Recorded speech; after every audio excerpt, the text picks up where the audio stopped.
What happened when an undercover CEO exposed a secret operation that turned America's elite club into a weapon of financial control? You're about to find out. Welcome back, brilliant minds and sharp hearts. You have impeccable taste in stories, because today's tale is a roller coaster of betrayal, power, and redemption. When the founder of a luxury club disguises himself to investigate rising complaints, he uncovers a sinister plot that reaches into government secrets and nearly destroys his own family. Get ready. This isn't just about money. It's about trust, legacy, and the price of silence. Buckle up, and let's dive in. Logan Barrett had once built Echelon Society into the crown jewel of elite American luxury, a club where heads of state, retired generals, and tech tycoons mingled under chandeliered ceilings and behind soundproofed velvet walls. But in recent months, something has shifted. Complaints had risen quietly but steadily. Missing retirement funds, ignored loan requests, vanishing club benefits. The board blamed changing member expectations, but Logan wasn't buying it. So for the first time in decades, he shed the polished image and tailored suit and walked into his own institution as a stranger. Disguised with graying stubble, a second-hand blazer, and a forged membership profile under the alias Mr. Keller, Logan stepped through the glass doors not as founder, but as one of the overlooked. Gone was the deference. No one held the elevator or offered him champagne. Instead, he stood in line behind murmuring guests, ignored by staff, too absorbed in their phones. The marble floors and gold-plated emblems he once proudly approved now looked like a stage masking something rotten underneath. At the main lounge, Logan took a seat near the back, quietly sipping watered-down coffee from a chipped cup. His ears perked at the sound of quiet distress 2 seats over. An elderly woman, poised but visibly shaken, was trying to explain to a concierge that her account access had been locked without notice. Her name was Eleanor Marsh, a club legacy member for over 30 years. Close from her sat a middle-aged man in a veteran's jacket, Colden Reyes, who spoke in low tones about how his request for a modest loan to expand a veterans wellness center had been denied, despite pristine credit and club sponsorship. They said I needed to make a discretionary pledge off the books, he muttered. 5 figures, cash only. Eleanor nodded with a brittle smile. The guy told me I'd authorize a wire transfer to a foreign brokerage. I've never even heard of it. That money was for my granddaughter's education. Logan's jaw tightened. These weren't isolated errors. They were pressure points. As he observed, he felt a slow fire kindle in his gut. These weren't just customer service complaints. They were red flags. What was once a haven for prestige now reeked of quiet exploitation. Logan had come here seeking answers, but now he realized he was standing at the edge of something darker. He took out his phone, documenting faces, dates, and names. The founder had returned not to reclaim his image, but to confront the rot threatening the heart of the empire he'd built. The deeper Logan sank into Echelon Society's day-to-day operations, the more disturbing the patterns became. He spent the next 2 days lingering in quiet corners of the club, the cigar lounge, the marble atrium, even the aging library, watching as longtime members were treated with a cold, bureaucratic efficiency that chilled him. Eleanor Marsh returned each morning, pleading at the front desk for updates on her locked trust fund. The once vibrant widow now shuffled with a paper folder clutched to her chest, filled with statements and unanswered emails. Her voice, though soft, carried the crack of desperation.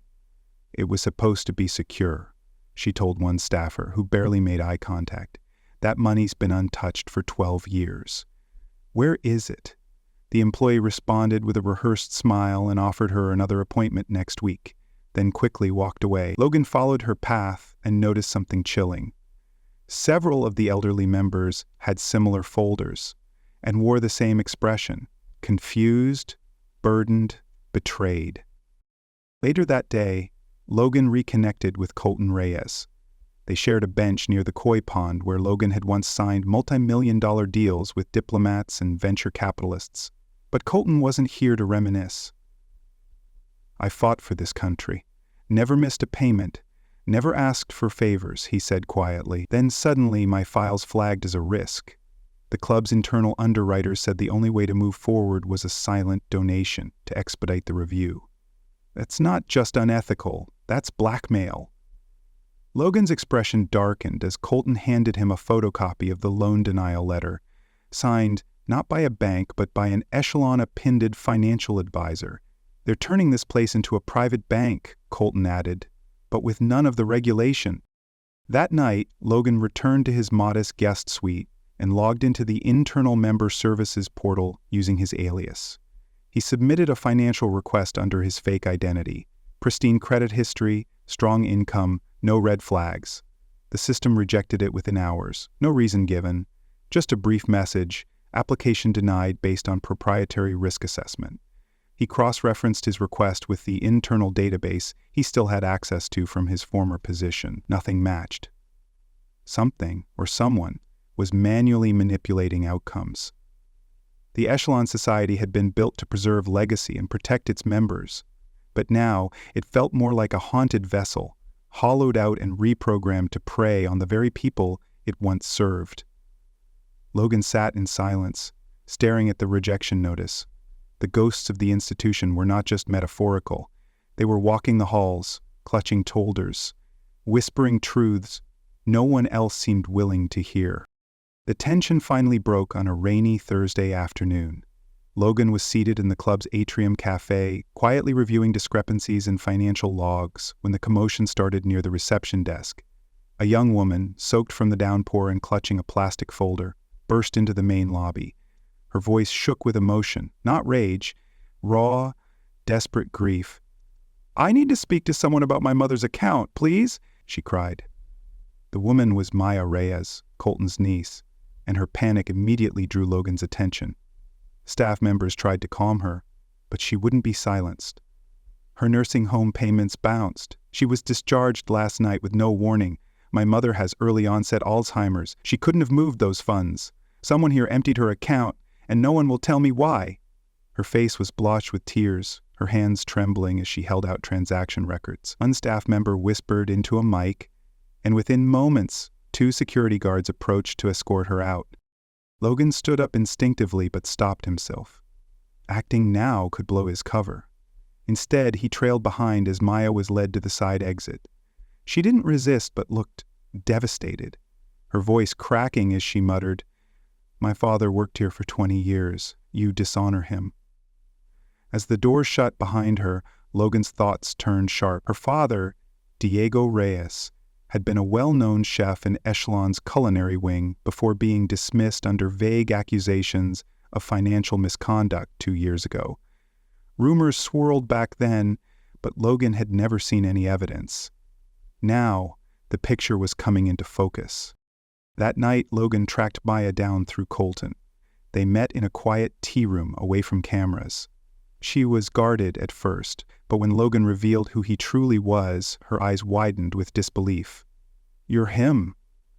Why are you in disguise?" He explained the corruption he'd been uncovering. Maya's anger softened into resolve. "They humiliated my father. He said something wasn't right in the payroll. Weeks later, they accused him of tampering with staff accounts. He died of a stroke 6 months after he was only 53. Logan promised to help her uncover the truth. Together, they began to compare notes. Maya had IT training and access to back-end payment systems through an old staff credential she kept from her father's files. She showed Logan irregularities in dozens of elderly member accounts, systematic withdrawals that were digitally approved by users who couldn't even remember their passwords. What began as a single denial was now a series of gaping fissures. The club wasn't just corrupt, it was targeting the vulnerable. And the cracks weren't just structural. They were human, personal, and growing wider every day. The deeper Logan and Maya dug, the more chilling the evidence became. Jules Ortega, Logan's long-trusted internal auditor, joined their efforts after he shared what they'd found. Working from an off-site location to avoid detection, Jules compiled a list of Echelon's most recent financial rejections: veterans, retired judges, widowed professors, and cross-referenced them with approved alternative loans sent to shell corporations bearing no public affiliations. Many of these shell firms were registered offshore, and suspiciously, several were receiving deposits within days of the denied legitimate requests. One name kept surfacing across the approval chains: Victor Hale. Logan froze when he saw it. His brother, the man he hadn't seen in over a decade, the man the world believed had died in a private plane crash off the coast of Maine. Victor had been a military strategist before his supposed death. Brilliant, unyielding, fiercely idealistic. Logan remembered the last conversation they had, a heated argument about trust, corruption, and whether systems could ever truly be clean. Logan had tried to reform from within. Victor had always believed you had to break a system to save it. And now he was alive, and at the center of Echelon's darkest secrets. The shell corporations weren't just fronts for money laundering. They were pieces of a larger operation called Project Aegis, designed to pressure high-value individuals into compliance through financial sabotage. Retired military officers, political staffers, and defense contractors all were being quietly extorted. The deeper the connections ran, the clearer it became that Victor hadn't just infiltrated the club, he was running the entire financial manipulation from behind the curtain. Logan's heart sank, not just from betrayal, but grief. His brother hadn't disappeared, he had transformed. When Logan shared this revelation with Maya and Jules, they were stunned. "You're telling me your own brother is behind this?" Maya whispered. "Why?" Logan's voice was steady but heavy. "He thinks he's protecting the country. By controlling the people who protect it, he thinks fear and leverage are more efficient than trust." That night, Logan sat alone in his suite, staring at an old photo of them together in uniform. Younger, idealistic, inseparable. Now they were adversaries, on opposite sides of a war neither of them had declared, but both had prepared for. The institution Logan had built to create stability had been turned into a weapon by the person he once trusted most.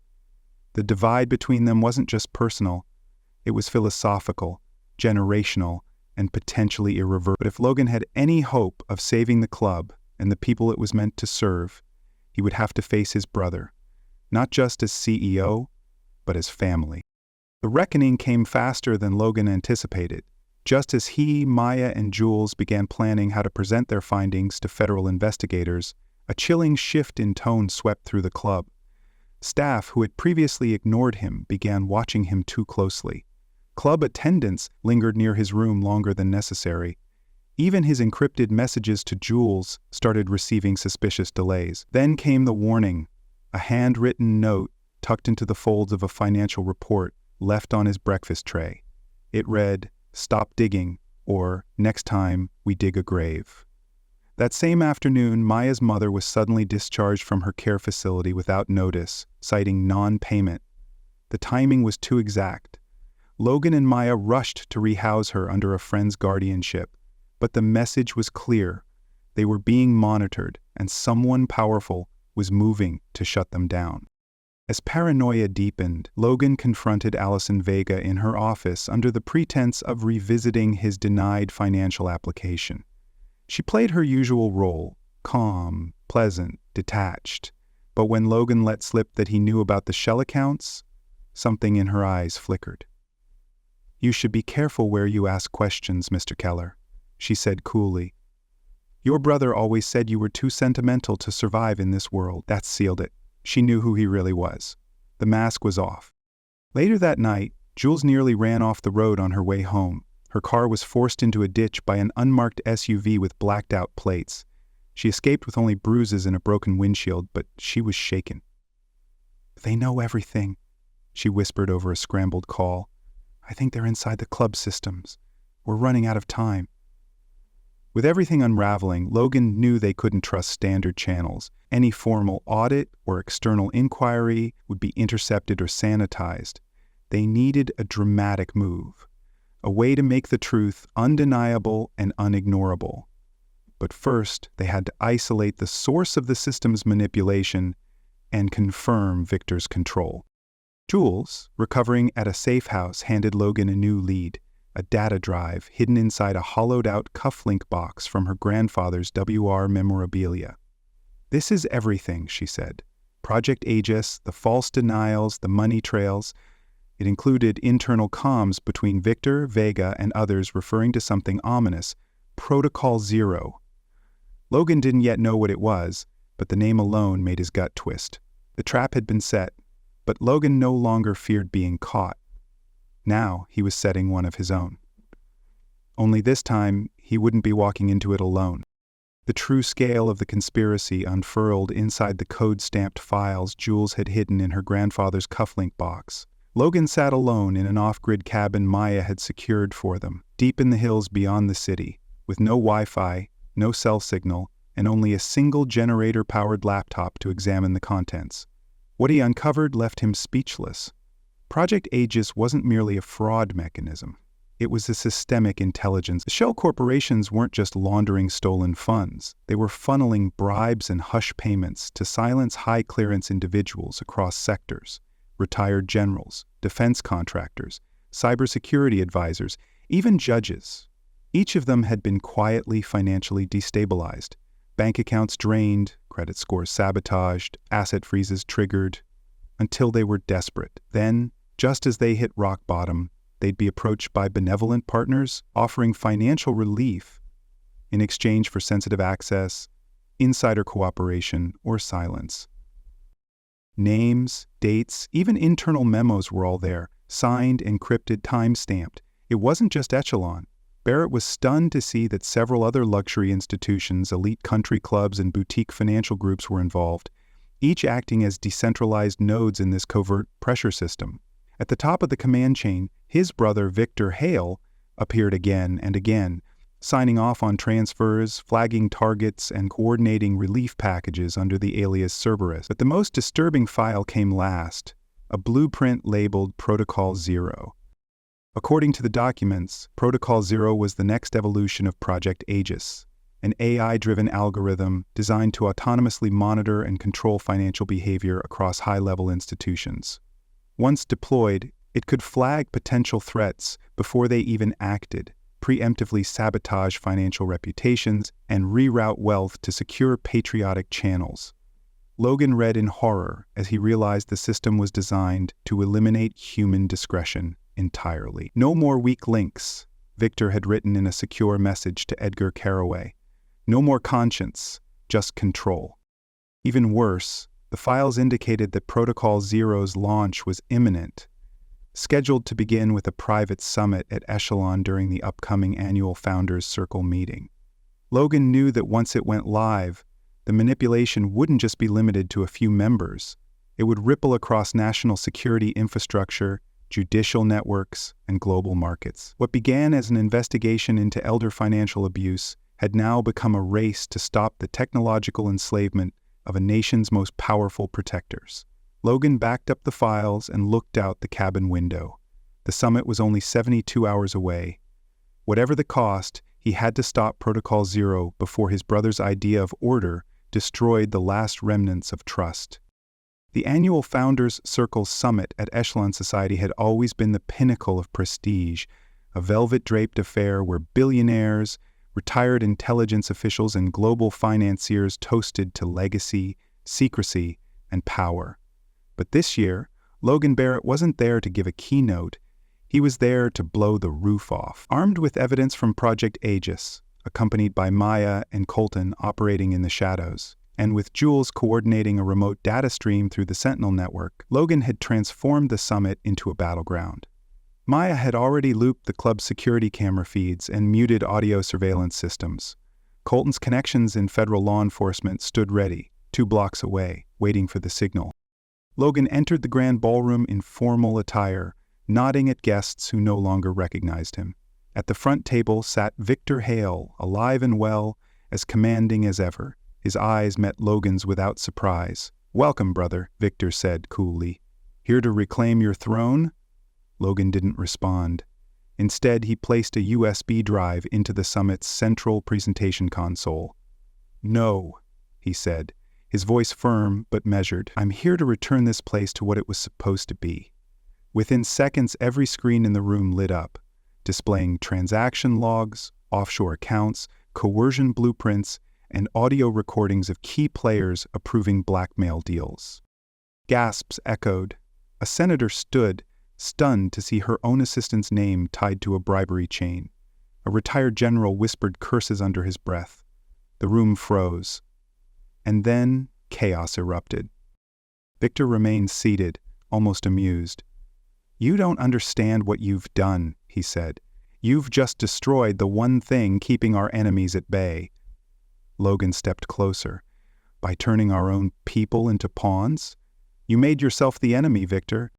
Just as security began moving in on Logan, emergency lights flickered. Maya's voice rang through the ballroom's PA system. "To those watching from federal offices, everything you're seeing is real. Data backups are en route. Do not allow Protocol Zero to launch." Seconds later, the ballroom doors burst open. FBI agents in tactical gear swept in. Colton led the way, badge raised high. "This is a federal operation. Everyone stayed seated. Victor Hale, Edgar Carraway, you're under arrest for conspiracy, espionage, and financial terrorism." Victor stood, surrendering without resistance, but locked eyes with Logan. "You're too late. Protocol Zero is already in motion." As agents moved in, Logan's heart raced. The public had seen the evidence. The traitors were in custody. But Victor's warning lingered in the air like smoke. The conspiracy was wounded, not yet destroyed, and the fight was far from over. The media frenzy erupted within hours of the summit takedown, but something felt wrong. Logan watched in disbelief as news outlets across every major network painted the Echelon scandal as a high-profile embezzlement case, carefully omitting the most dangerous truth: the espionage, the coercion, and the AI-driven surveillance system known as Protocol Zero. Talking heads debated Logan's role, some calling him a whistleblower, others hinting at leadership negligence. None of them mentioned the national security implications. Even more troubling, the headlines all seemed to share the same language, as if scripted. Jules, sitting beside him with her laptop, frowned as she scrolled. Every article is echoing the same sanitized bullet points. This isn't coincidence. Moments later, Elizabeth Morrison, Echelon's longtime head of public relations, arrived at Logan's office with a pre-written statement. "This frames you as a proactive CEO who unfortunately overlooked internal misconduct," she explained, sliding the papers forward with a practiced smile. "It's the best way to protect your reputation and the institution." Logan read the statement. Every paragraph carefully massaged the facts. There was no mention of Victor, no mention of Project Aegis, no mention of Protocol Zero. "Who approved this?" he asked, voice cold. Elizabeth hesitated. "Our crisis consultants and some external partners." That was enough. "Get out," Logan said quietly. "Now." His private phone buzzed, an untraceable number. He answered. The voice on the other end, no longer disguised, spoke with quiet urgency. "Congratulations, you've passed your first test." Logan stood still. "Who is this?" The voice replied, "We're the ones Richard, your brother, was working with before he went dark. You've exposed the visible rot, but the root still runs deep. Check your email, you'll understand." The call ended. Logan opened his laptop. A video file had arrived. He pressed play. Grainy security footage appeared. High-ranking officials, global bank CEOs, former diplomats, all meeting in private back rooms, discussing market destabilization strategies and covert asset manipulation. Logan's blood ran cold when he recognized one face. Samuel Detton, the man who had mentored him when he founded Echelon. The voice returned via encrypted message. Richard believed the system could be reformed from within. "You're his second chance." Across the room, Jules' screen flashed. "Logan, this isn't over," she said. "These people are repositioning already. They're erasing records, rerouting funds, controlling the narrative from inside media conglomerates." The public believed the danger had passed, but the machine behind Protocol Zero was still alive, its architects still hidden. Logan understood then. The summit had exposed the disease, but the cure would require dismantling the entire power structure feeding it, and that war would not be fought with press conferences. It would be fought in silence, shadow, and strategy. 3 months later, the Echelon Society looked nothing like the fortress of secrecy it once was. The chandeliers still sparkled, the leather chairs remained plush, but transparency now radiated through every inch of the institution. Digital displays in the lobby streamed live audits of financial activities, and member accounts came with real-time alerts and blockchain-secured ledgers, ensuring that every transaction could be traced, verified, and most importantly, trusted. Logan Barrett stood quietly near the center of the grand hall, dressed not in a tailored CEO suit but in a simple gray blazer, greeting members by name as they entered. Where suspicion had once clouded the atmosphere, a calm buzz of cautious optimism had begun to return. Colton Reyes now led Echelon's Veterans Advocacy Division, a new arm created to ensure no military family would ever again face the humiliation and injustice his had endured. He'd also been instrumental in partnering with federal regulators to develop new member protection standards for elite financial institutions across the country. Maya Reyes, now hailed as the cyber architect of Echelon's reform, headed the Office of Digital Integrity, where she oversaw a staff of young analysts determined to keep the system honest. Together with Jules Ortega, promoted to Chief Integrity Officer, they built protocols not just for protection, but for resilience. On a bench near the koi pond, Eleanor Marsh sat with her granddaughter, beaming as she showed her a framed certificate. Her membership had been restored with full honors, and her savings, every penny, recovered. "You kept your promise," she said softly as Logan approached, "not just to me, but to all of us." Logan's eyes glistened, but he simply nodded. Upstairs, in his modest office, Logan pinned 2 documents to the wall. The first, a newspaper article with the headline, "Echelon Society Sets New Standard in Financial Ethics." The second, a letter from Victor Hale, handwritten from his federal holding facility. "You found a better way," it read. "I don't know if I was wrong, but I know you were right to try." Logan reread it in silence, letting the words settle deep. His phone buzzed. A secure message from the same anonymous contact who had warned him months ago. Ready for the next step? The next network? Logan smiled faintly, typing back, "Yes, send the files. We've only just begun." As he looked out the window at the skyline, a sense of clarity washed over him. They had not just exposed a conspiracy. They had planted the seeds of a revolution. In an age ruled by shadow economies and quiet corruption, Echelon had become something rare, a beacon, a proof of concept. That trust, once lost, could be rebuilt, one act of courage at a time. The story of Logan Barrett and the Echelon Society teaches a powerful lesson. True leadership demands humility, courage, and a willingness to confront uncomfortable truths, even when they come from within your own family. Logan, a man at the top of an elite institution, chose to strip away his title and investigate the growing pain beneath the polish. What he discovered was more than financial corruption. It was a systematic betrayal of trust that preyed on the vulnerable. Through his journey, we learn that power without integrity is dangerous, and silence in the face of injustice enables it to thrive. But perhaps the greatest lesson is this: redemption is possible, not just for individuals, but for entire systems.